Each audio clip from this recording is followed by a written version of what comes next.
जगभरात दरवर्षी 19 नोव्हेंबरला आंतरराष्ट्रीय पुरुष दिन साजरा केला जातो। या निमित्ताने पुरुषांच्या समस्या आरोग्याबाबत जनजागृती निर्माण करण्याचा प्रयत्न केला जातो। याच पार्श्वभूमीवर लोकप्रिय अभिनेता सिद्धार्थ चांदेकरने सोशल मीडियावर खास कविता शेअर केली आहे।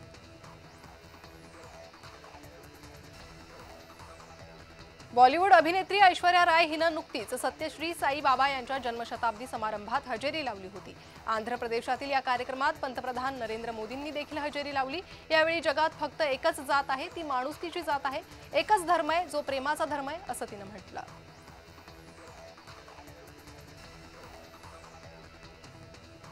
सोशल मीडिया इन्फ्लुएन्सर ऑरीच्या अडचणींमध्ये मोठी वाढ होण्याची शक्यता आहे। मुंबई पोलिसांनी ऑरीला समन्स पाठवलंय। 252 कोटींच्या ड्रग्ज घोटाळ्याप्रकरणी अँटी नार्कोटिक्स सेलनं ऑरीला समन्स जारी केलंय।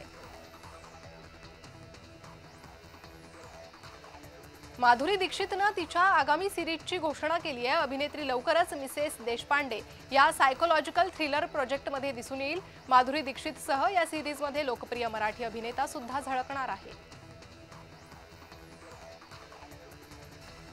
मुळशी पॅटर्न फेम अभिनेता रमेश परदेशी यांनी मनसेची साथ सोडून भाजपचं कमळ हाती घेतलंय। आगामी नगरपालिका निवडणुकांच्या पार्श्वभूमीवर रमेश परदेशीने घेतलेला निर्णय राज ठाकरेंच्या मनसेसाठी मोठा धक्का असल्याचं बोललं जात आहे।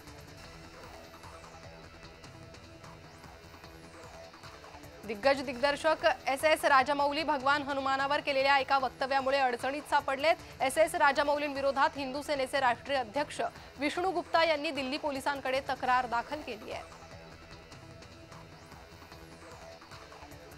मन धावत या फेम राधिका भिडे हिनं गायलेलं पहिलं वहिलं मराठी चित्रपट गीत हो आई सध्या चांगलंच व्हायरल होतंय। उत्तर या लवकरच प्रदर्शित होणाऱ्या मराठी चित्रपटाच्या या प्रमोशन गाण्यात आई मुलाच्या नात्यावरील हे गाणं अधोरेखित करण्यात आलंय।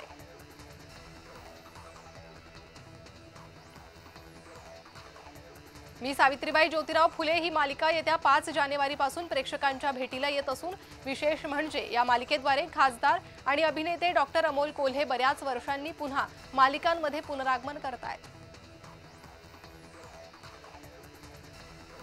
1962च्या रेझांगला युद्धावर आधारित फरहान अख्तर अभिनीत 120 बहादूर हा चित्रपट संपूर्ण भारतातील चित्रपटगृहांमध्ये प्रदर्शित करण्यास दिल्ली उच्च न्यायालयानं बुधवारी परवानगी दिली आहे। न्यायमूर्ती प्रतिभा एम सिंह आणि न्यायमूर्ती शैल जैन यांच्या खंडपीठानं चित्रपट निर्मात्याच्या या निवेदनाची दखल घेतली आहे।